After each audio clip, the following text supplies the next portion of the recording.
Is it possible to get a good Transformers live action movie? Hello, my name is Tia. I am the content manager for Geek Vibes Nation, and this is less of a review for Transformers Rise of the Beast and more of a I want to say mini rant. I'm gonna try and keep it I'm gonna try and keep it bipartisan in this and not be too critical of the movie while also kind of airing out my frustrations. If you want more of a traditional written review, you can definitely go to geekvibesnation.com and see our written review by one of our awesome colleagues there, and I will link that down below in the description. But again, there definitely will be spoilers in this. I know that Transformers Rise of the Beast came out just a couple of weeks ago, so I certainly don't want to spoil anything for people who have not seen it yet. But let's revisit the question I just asked. Is it possible to make a good live action Transformers movie? I think so.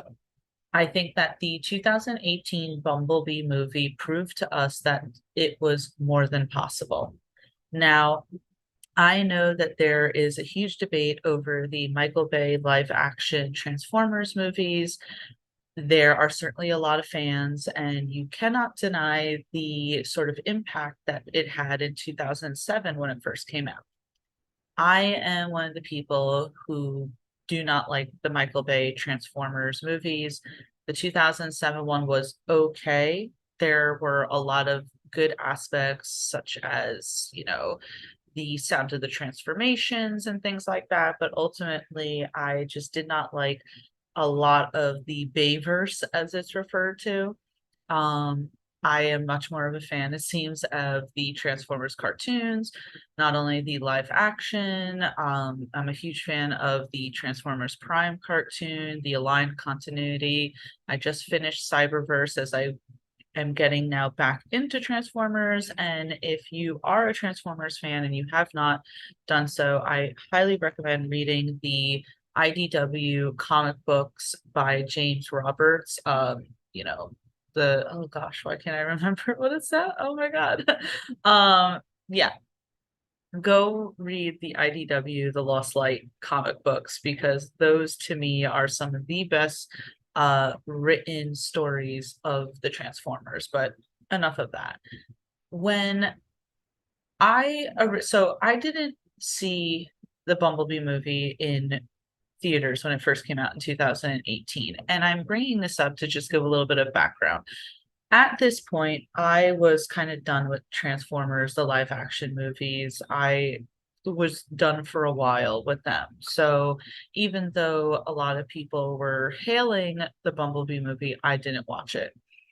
I just watched it a few months ago as I was getting back into Transformers, and I sat there and I was like, finally, as the meme says, some good fucking food. And I was really confident that the Transformers could make a decent live action movie. And my biggest criticism from the live action movies, especially with the Bayverse, are the humans, right? And maybe that's a little unfair because in the Bumblebee movie, we certainly have a lot of human interaction. I mean, one of the main characters, other than Bumblebee, is Charlie.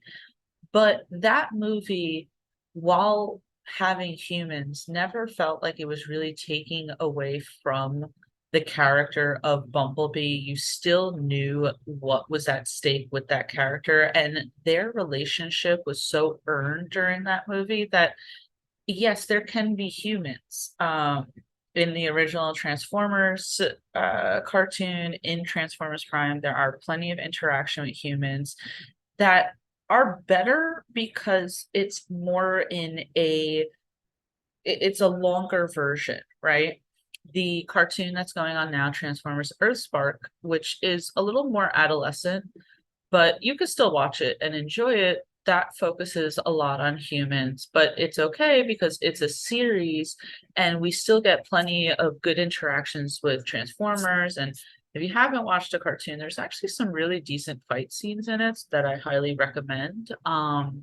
Anyway, So my point is that it's okay to have humans in a Transformers setting, but it's even possible for them to have a big role, but when it feels like those roles are drowning out the roles of the Transformers, that's when it becomes a problem. And that's what I felt like we got in Transformers Rise of the Beast. I had all the confidence in the world for Transformers Rise of the Beast, not only after Bumblebee, but the trailers made it look phenomenal. I am a 90s kid. I was born in 1990, and Beast Wars was my first introduction to Transformers. I absolutely loved it. And I would have never thought that we would have seen the Maximals on screen that and they would have looked as good as they did. We would have had interactions between characters like Optimus Primal and Optimus Prime.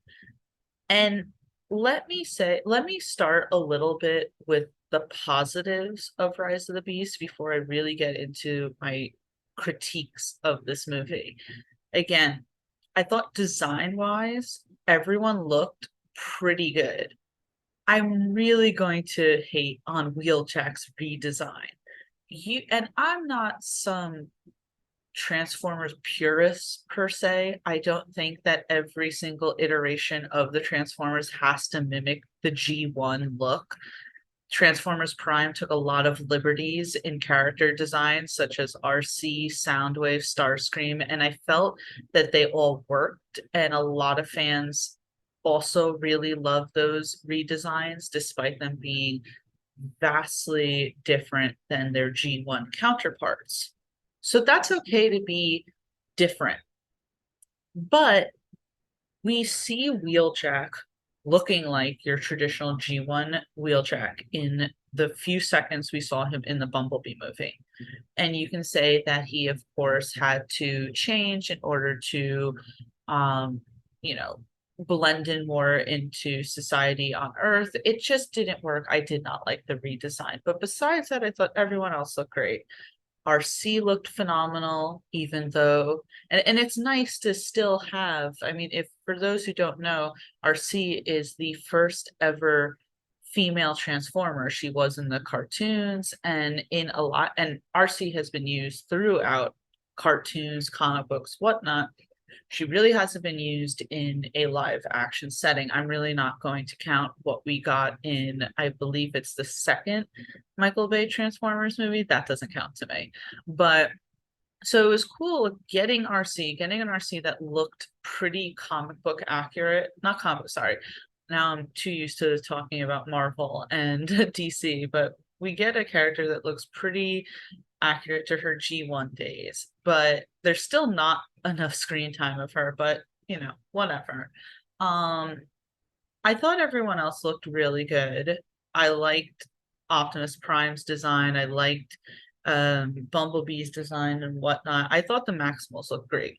Thought the Maximals looked really great. And again, here we're going to get into spoilers, but at the end of the movie, when you're having the final battle scene and Optimus Primal says, Maximals maximize, and him and Cheetor and Rhinox transform, and can't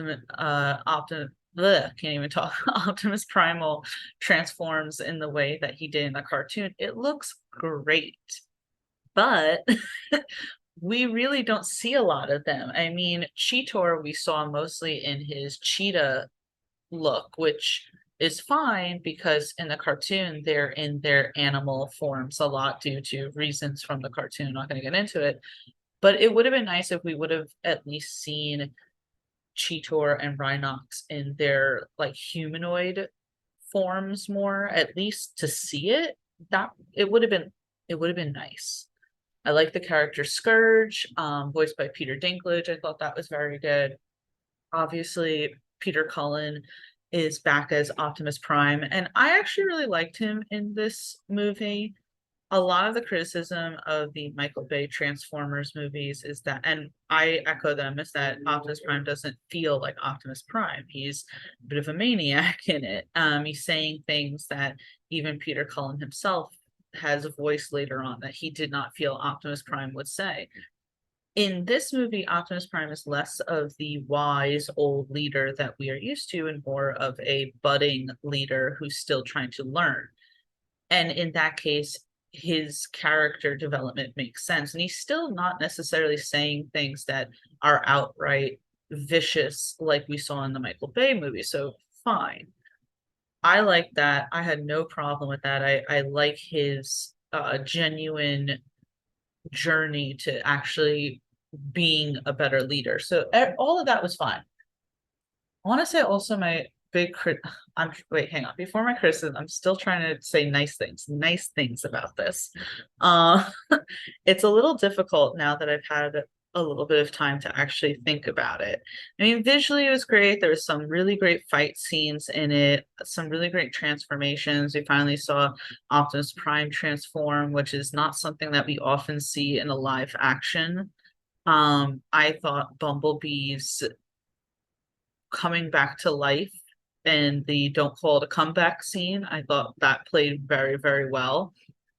And I liked the second half of the scene of Optimus Prime almost getting sucked in by Unicron and Optimus Primal pulling him back and saying, "Till all are one," because that's the big, if you don't know, that's the big catchphrase of Transformers Prime. I mean, not Transformers, of Transformers in general. Um, but I think that should lead me into my criticisms of this movie. If it was just Optimus Primal who caught Optimus Prime, that would be fine. That would have been great. Seeing these two leaders who have difference in opinion over leading have that moment would have been phenomenal. Because again, Optimus Prime in this is not the Optimus Prime that we think he is. He's neither the Optimus Prime that Optimus Primal thinks he is. Even Optimus Primal even says he's not the Optimus Prime I've read about. So for Optimus Primal to grab him and bring him and say till all are one, that was really good. Unfortunately, that isn't the whole scene. The whole scene is Optimus Prime about to get sucked in by Unicron, which, by the way, feels a lot of times like a very exhausted main plot point, but could have had cool potential. Anyway, as Optimus Prime is getting sucked in by Unicron, we have the main human character, Noah, wearing a bodysuit of Mirage after Mirage essentially almost died, right? And we've seen conflict between Noah and Optimus throughout the movie. And so, yes, cool, you know, putting their differences aside, Noah saves Optimus. I did not like it. I didn't like it because, again, I understand that he's wearing Mirage's like exoskeleton essentially, but it just felt a little unrealistic. I mean, in general, Mirage is not supposed to be as powerful as Optimus Prime. Optimus Primal grabbing him makes sense, but even if it was Mirage doing it, it wouldn't make no sense. Noah wearing Mirage, it's just, why do we need the human again to save the day? Even in Bumblebee, Charlie didn't necessarily save Bumblebee. She just dove into the water to kind of like help him up, but it wasn't this huge save as we see with Noah and Optimus Prime. There was something about it that as soon as it happened, as soon as I saw someone grab Optimus and it was revealed to be Noah, I kind of just let out an audible, so exhausting. This movie kind of went back to the old Michael Bay formula of let's focus way too much on the characters. And I just don't think that's what we need in a Transformers movie. It was fine having them, right? If you want to have the characters of Noah and Elena. I get that with Transformers movies taking place on Earth, you kind of always need to have humans be involved. But do they have to be involved as much as they are? There were a lot of scenes about Noah and Elena And I didn't want to necessarily root for them as I wanted to root for the Transformers. This is a Transformers movie. I want to focus more on the Transformers. And it just felt like we kind of lost that. Again, we are focusing too much on the humans. We're, having the scenes of rooting for them to get in the battle and everything. I don't need to see them in the battle. I need to see the giant robots fighting each other in the battles. If you're looking at the Transformers from just a live action movie point of view, you get this very shallow background of them. All you know of them is they are giant robots from space and they fight with each other.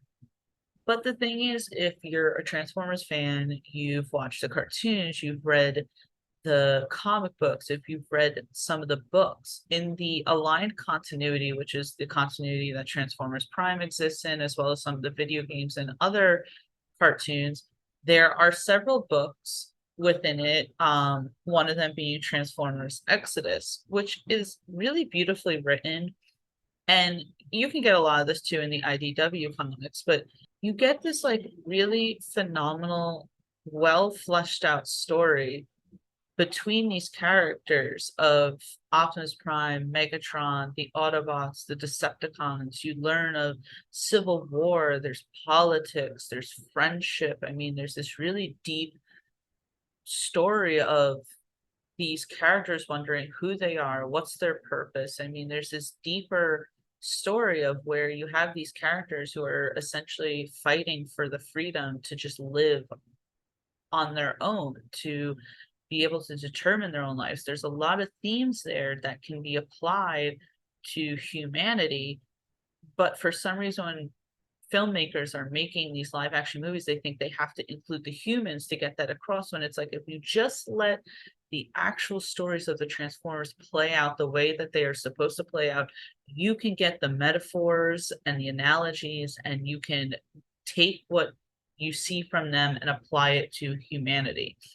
You don't need the humans to constantly be punctuating things as if the Transformers are not at stake. I don't know if that makes sense saying that, but it just is frankly very frustrating when you thought they were going to hit the nail on the head and they completely failed again. And I'm not going to do a huge review of the movie. It is what it is. I want to keep getting Transformers films, but I'm a little skeptical now at this point because it feels as if yet again we cannot get it. And I just feel like I have to rely on the cartoons instead. But I want to kind of make the last section of this video talking about that end scene in Transformers Rise of the Beast. So again, if you haven't seen the film, which I guess I spoiled a lot, but if you haven't seen the film, this is definitely going to spoil things. So at the end of the movie, Unicron is vanquished, the day has been won. Elena goes off to, be on the news and be honored for her work, working in a museum and discovering an ancient artifact, right? And all the while, Noah is still kind of looking for a job. So we follow Noah, and he thinks he's getting this interview, right? But then he gets like taken down to this room and he's speaking with someone. I forget the actor's name.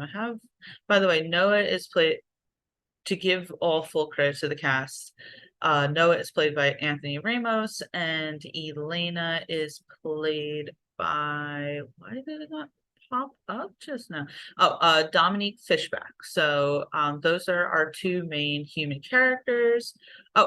Before I get into this, I'm noticing this as I'm looking at the cast. This was a big critique of mine too, and I don't know why it bothered me so much, but in the movie, the Autobots need to be transported somewhere.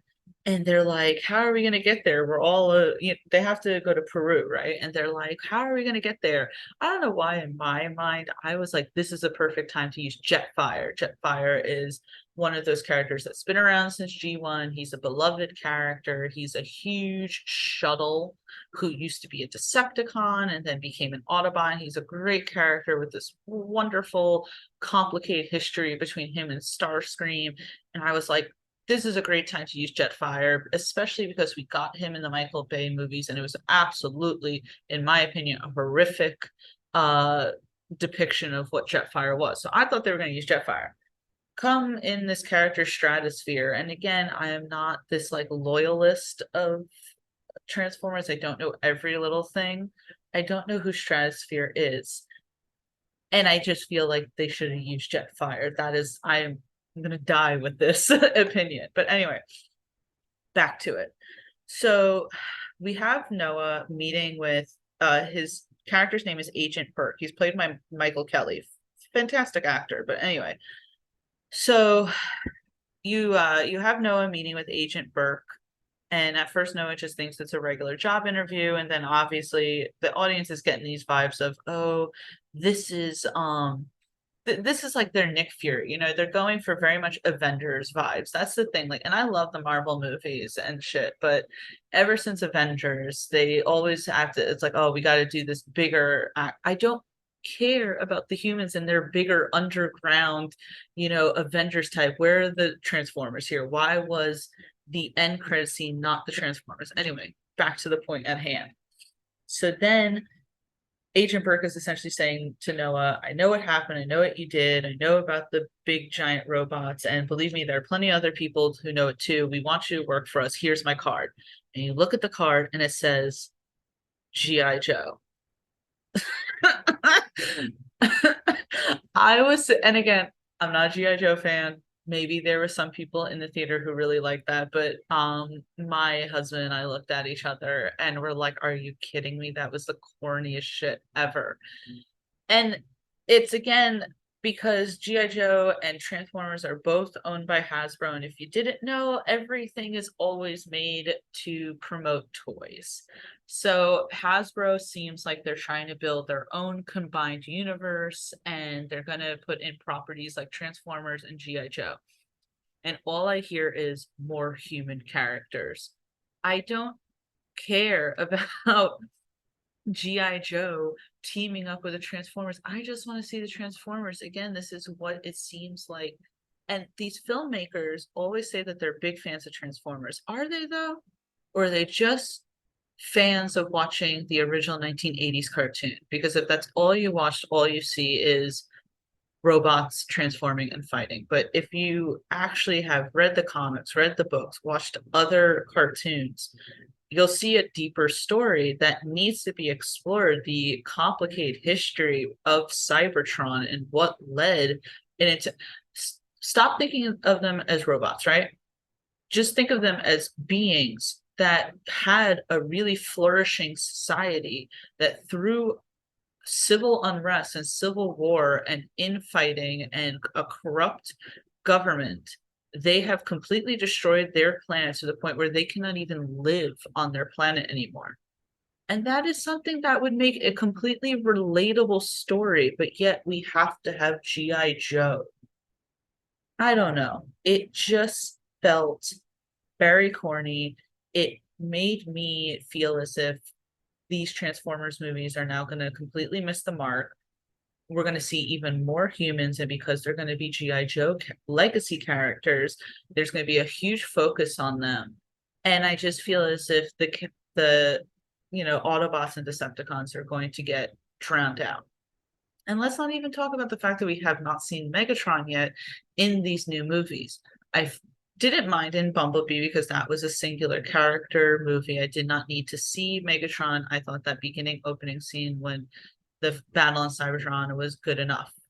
But we haven't seen him in Rise of the Beast, and I still can forgive that because I understand that it's probably building towards Megatron. But I want to have Megatron be very nuanced in this, and I want them to understand the character of Megatron in the way that the comic books are, the aligned continuity, and even Earthspark. Again, going back to Earthspark, in that cartoon, they have Megatron working alongside Optimus. So, and if you're a person who's just surface level Transformers, you think that's very strange. But you don't know the history between Megatron and Optimus from other pieces of work, and you never read the comic books. It's like, I don't know why I'm going on this rant about Earthspark, but it's like I like that. I like what they did there because you can tell, as much as the show is made for kids and as much as it takes liberties with the children and everything, you can understand that there's someone behind Earthspark who at least understands the Transformers. And I feel like, are we losing the people who understand the Transformers in the live action movies? I mean, Peter Cullen is there. He's the voice of Optimus, but he's just the voice of Optimus. He's not the writer. And it's very clear that perhaps he does not have say of the writing and where the character goes. So I don't know. I'm ranting at this point, and I've probably talked for way longer than I meant to, but it just frustrates me a little. Because I was very excited to see Transformers Rise of the Beast, and I walked out of that movie theater being very disappointed, and I'm a little scared for what the next step is. At this point, again, I'm more excited for the second season of Earthspark, and I'm more excited for the fully animated Transformers movie. I believe it's called Transformers 1, that will be coming out next year. And a lot of people were skeptical about that because Chris Hemsworth is going to voice Optimus Prime, but as much as obviously Peter Cullen is legendary as Optimus Prime, not only am I okay with other people taking the reins, because let's admit Peter Cullen is getting older, we should introduce other voices. But considering the fact that it's going to be completely animated, I have more confidence in this being a better Transformers movie than Transformers Rise of the Beast. So it just feels like we're going back to the Michael Bay universe. And I'm not going to go on a huge rant critiquing those movies. I do think there's this YouTube channel called Caravan of Garbage, and they did an entire huge like movie review on all 5 of the movies of Michael Bay, and that was a phenomenal like criticism of those movies. So make sure you just look at their page. But yeah, so that's my mini rant slash criticism slash review of Transformers Rise of the Beast. Again, if you liked this movie, that's completely fine. There are aspects of this movie that I like, and I certainly want to rewatch it because maybe I will enjoy it more when watching it from the comfort of my home than watching it in the movie theater. But as of right now, I'm feeling very bummed out about Transformers, and it's a little difficult for me to be excited for the next step. But again, if you liked it, please let me know, let us know. If I'm completely out of pocket for anything that I've said in this, just remember it is my opinion, does not reflect the opinion of the entirety of GVN, and it's okay if you have a different opinion. So if you agree though, let me know. Please give this video a like. Please subscribe if you are not subscribed. And let me know if you are looking forward to the next Transformers movie, the Transformers 1 film, and if you even watch Transformers Earthspark.